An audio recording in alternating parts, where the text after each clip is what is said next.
10 గంటల పని దినానికి వ్యతిరేకంగా రాష్ట్ర ప్రభుత్వం తెచ్చిన 10 గంటల పని దినానికి వ్యతిరేకంగా వ్యతిరేకించండి కార్మిక చట్టాల సవరణను.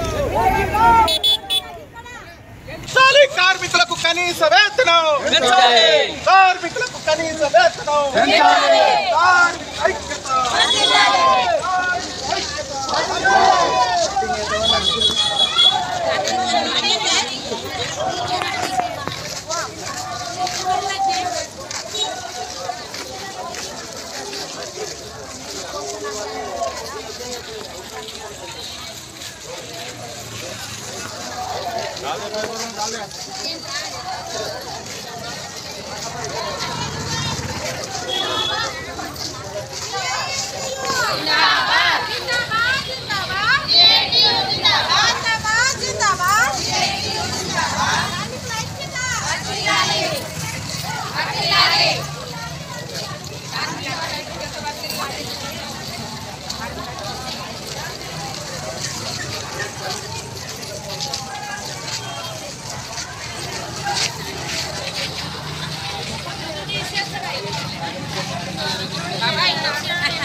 సెంట్రల్ ట్రేడ్ యూనియన్స్, రాష్ట్రంలో state trade unions, local trade unions అన్నీ కలిపి ఈ సమ్మెకు పిలుపునివ్వటం జరిగింది.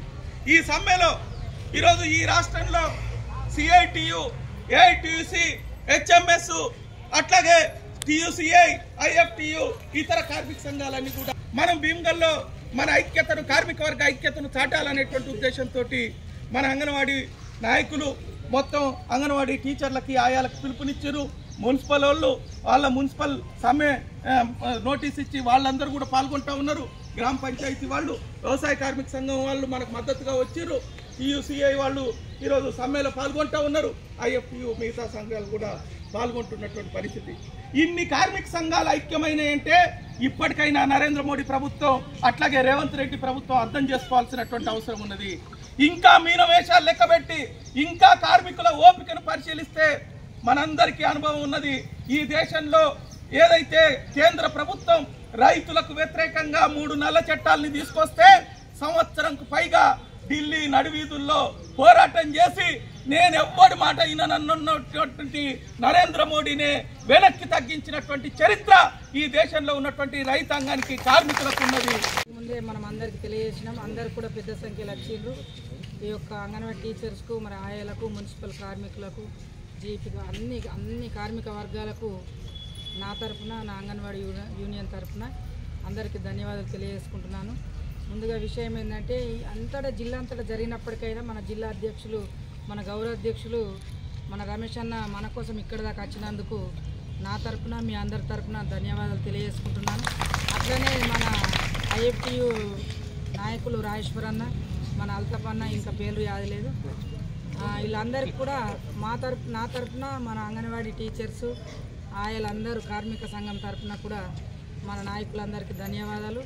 ముఖ్య విషయం ఏంటంటే, మనకు ప్రతి ఒక్క కార్మిక సంఘము కదిలొచ్చి మన ప్రభుత్వం మీద పోరాటం చేస్తేనే మన సమస్యలు పరిష్కారం అయితే మన హక్కులు సాధించుకుంటాము. ఇప్పటి వరకు మనది అంగన్వాడీ ఒక ఉద్యోగం వచ్చి నుంచి 150 రూపాయల జీతం ఉండి సిఐటి యూనియన్ ద్వారా మనం ఇన్ని సంవత్సరాల నుంచి ఇలా 13,650 మనకు, ఆయమ్మకు 7,800 సాధించుకున్నామంటే ఒక మన ఐక్యత, మన సిఐటి యూనియన్ ద్వారానే మనం సాధించుకున్నాం. ఇంకా ముందు కూడా మనకు మినీ వాళ్ళని మెయిన్ అంగన్వాడీ టీచర్గా చేసుకోవడము, ఆయమ్మలకు ప్రమోషన్ కల్పించి టీచర్గా పదోన్నతి ఇవ్వడము, మళ్ళీ రిటైర్మెంట్ అయిన వాళ్లకు సంవత్సరంన్నర నుంచి కూడా బెనిఫిట్ ఇస్తలేదని మన యూనియన్ అనేకంగా పోరాటం సాగించి మనమందరం ఐక్యతగా ఎన్నో సమ్మెలు విజయవంతం చేసినందుకు ఇప్పుడు ప్రభుత్వం కూడా వెంటనే దిగివచ్చి 2 లక్షల టీచర్కు, ఆయమ్మకు 1,00,000 రూపాయలు కూడా ఇవ్వడం జరుగుతుంది. ఇంకా మన కనీస వేతనం 26,000 రూపాయలు కావాలని సుప్రీంకోర్టు తీర్పిచ్చినప్పటికైనా ప్రభుత్వాలు మాత్రం అసలు మొండి వైఖరి చేస్తున్నారు. కాబట్టి మన కార్మికులు, అన్ని కార్మిక సంఘాలు కదిలి ఐక్యంగా ఉండి ప్రభుత్వం మీద పోరాటం చేస్తేనే మన హక్కులు సాధించుకుంటామని మీ అందరికి తెలియజేసుకుంటూ ఈ ఇచ్చిన అవకాశాన్ని ముగించుకుంటున్నానని తెలియజేస్తున్నాను.